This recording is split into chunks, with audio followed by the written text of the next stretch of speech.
It's Christmas time. Oh, hello, everybody. It's me, Chris Smith.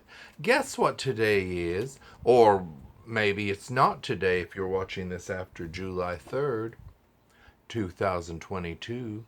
Today is the 35th anniversary of one of my favorite movies, Adventures in Babysitting.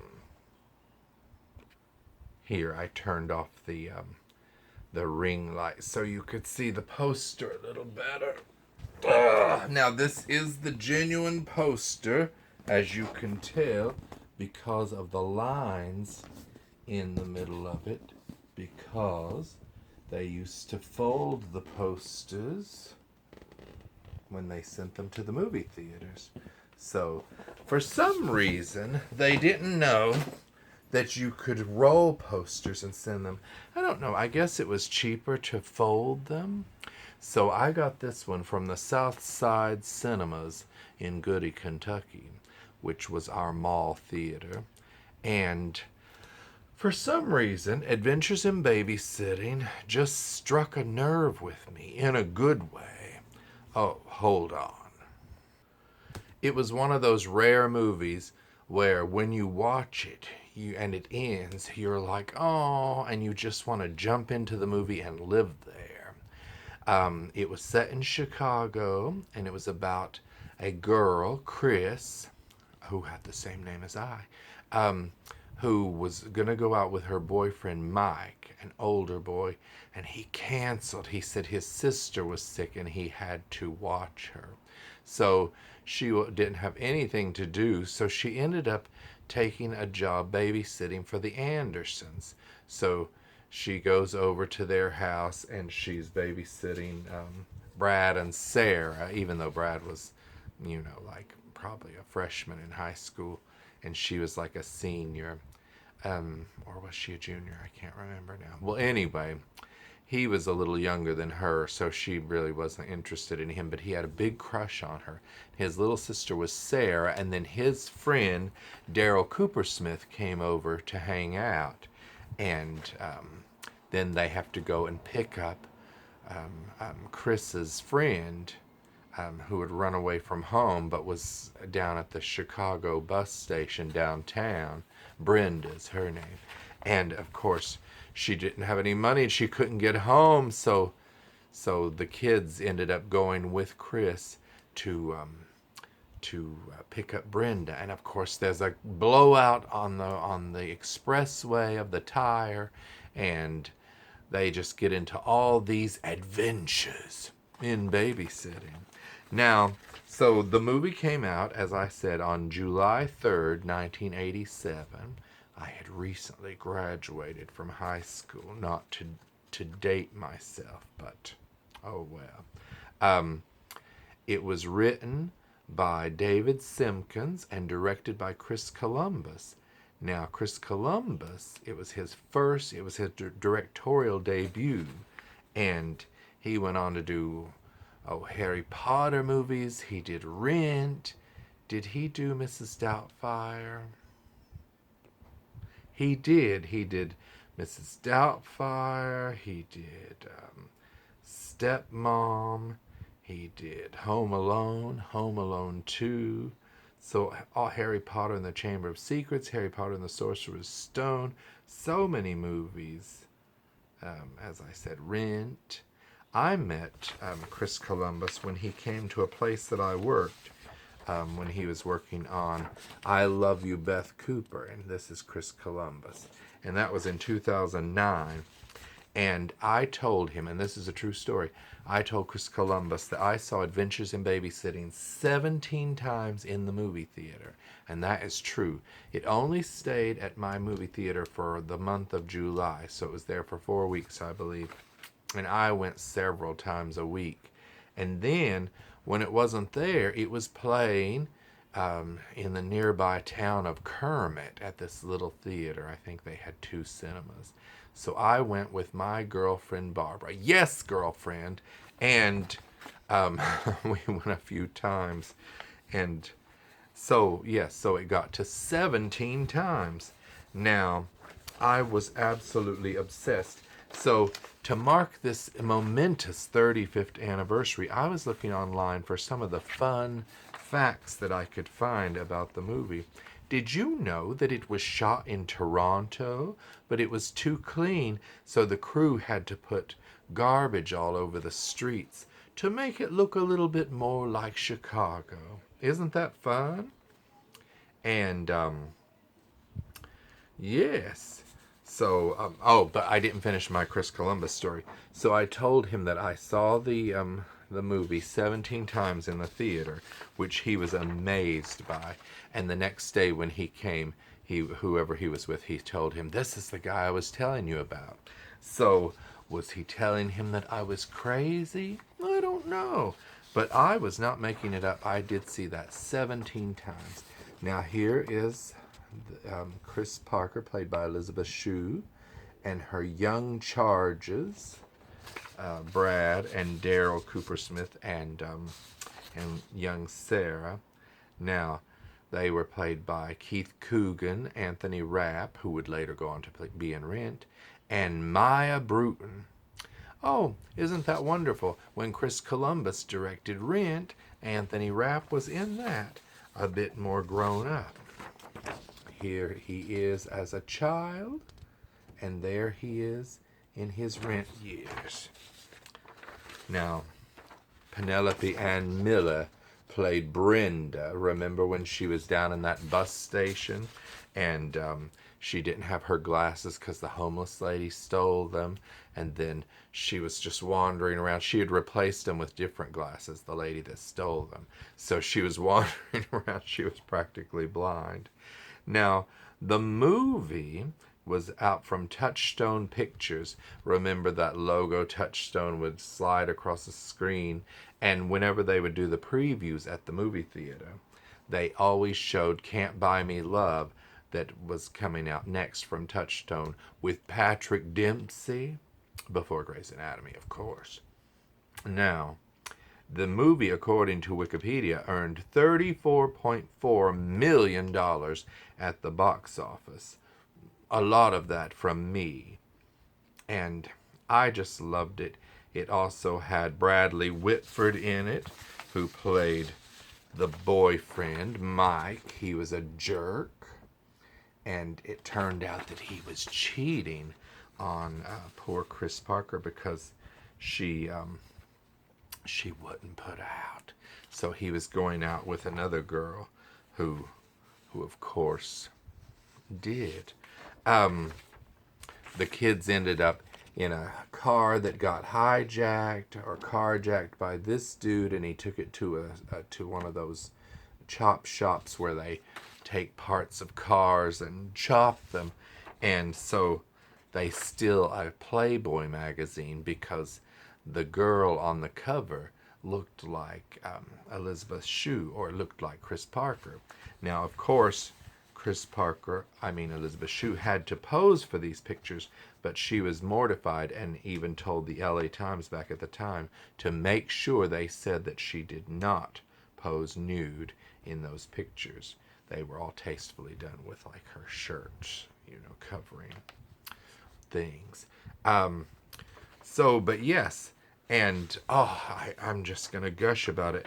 Now, it had George Newbern in it, who was in Designing Women. Remember, he played Payne, and he was the boy that rescued them at the frat party when they go to the frat party. Oh, and so many things in this movie.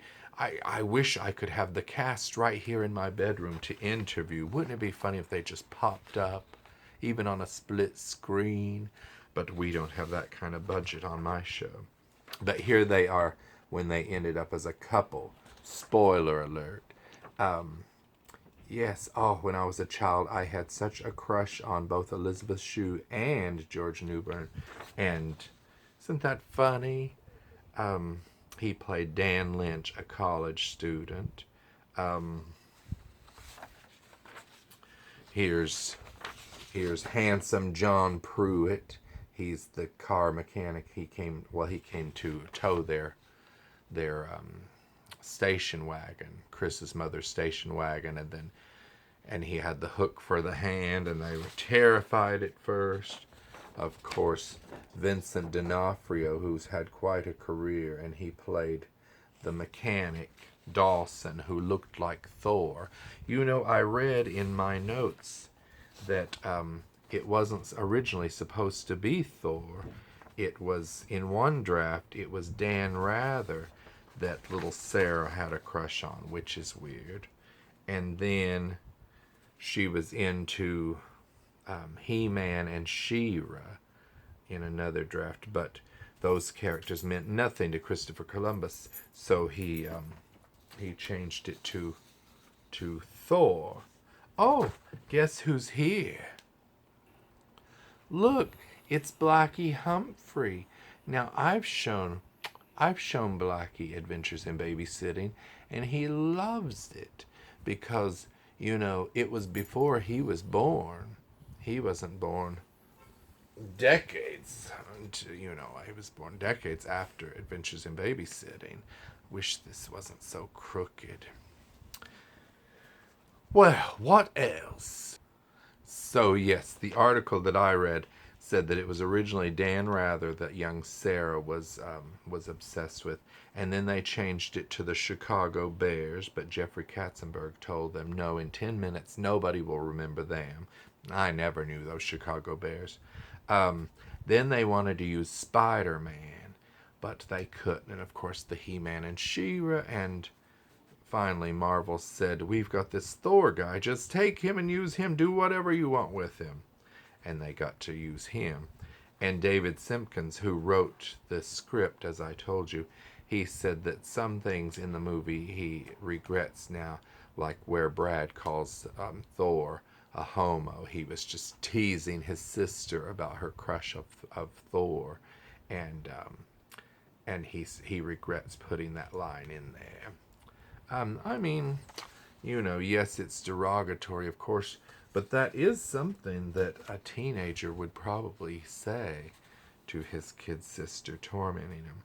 Remember when they go into the blues club and they sing, I've got the dun dun dun dun dun baby sitting blues, baby, baby, baby sitting blues. Well, in a 2021 interview in New York Magazine, Elizabeth Shue said that performing the iconic Babysitting Blues song, written by pop songwriter Mark Mueller and Robert Kraft, composer, was one of her favorite experiences of all time. Isn't that marvelous? It was one of our favorites too. And did you know, and I remember this, CBS tried to spin off the show, or the movie, into a TV show starring Joey Lawrence and Brian Austin Green. Now, this aired one time, because they used to air pilots, like in the summertime, even if they didn't pick them up, they would air them. And this one aired July 7th, 1989, just 2 years after the movie was in theaters. And I saw it. You know, it wasn't very good, but I think Jennifer Guthrie played the girl, Chris Parker. Yes, Jennifer Guthrie was the star, and the theme song was Just Can't Stop by Percy Sledge, that was used in the movie. So it's a shame that it wasn't picked up. Now, the role of the babysitter was first pitched to Molly Ringwald.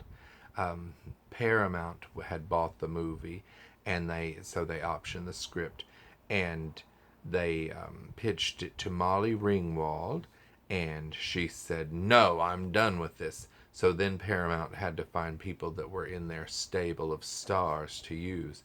And for a little bit, this says in this article, for about a week, we all seriously considered Bette Midler, which would have been a major rewrite. And then that fell away, thank God. And this was David Simpkins talking, the writer. And then they brought us Cher. Then they put us in turnaround, and we were all kind of bereft. I thought my career was over. I looked for another job. Deborah, Linda, and Chris, bless their hearts, took it and shopped it all the way down, and it got to Disney. Jeffrey Katzenberg said yes, and it happened right away. And did you know Valerie Bertinelli and Phoebe Cates screen tested for the role of Chris? And and Keith Coogan and Anthony Rapp swapped roles, so you could have seen them playing opposite roles, they would have still been in the picture, but just in different roles. Yes. Now here is Albert Collins, who played the guy in the Blues Club. Nobody gets out of here without singing the blues. Here's Keith Coogan as a child and then as an adult. This one's the child version and this is the adult. And this is Maya Bruton, who went on to become a lesbian. Which is neither here nor there. Just to be fair, I should point out that Anthony Rapp is gay. Just for fair representation. Yes, so Adventures in Babysitting, one of my all-time favorites. I might watch it again this weekend just to celebrate 35 years. Good Lord, where did those 35 years go? Speaking of the blues scene, it wasn't in the original script, and Chris Columbus said he wanted to have them go to a blues club, and the writer didn't know how to put them in there. And he was like, how are we going to have them sing a song in a blues club?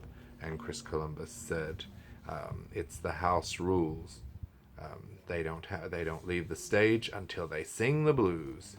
And he said, I wish I could take credit for that, but that's Chris.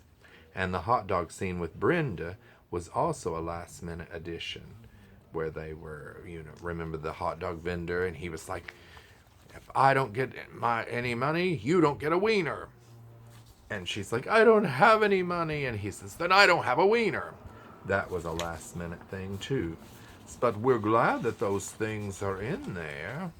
And if you all get a chance, you should watch Adventures in Babysitting. It just may save your soul. Okay. On behalf of Blackie Humphrey and I, we would just like to wish Adventures in Babysitting happy 35 years. Mwah. Oh. So we will talk next time about something fun on It's Christmas Time.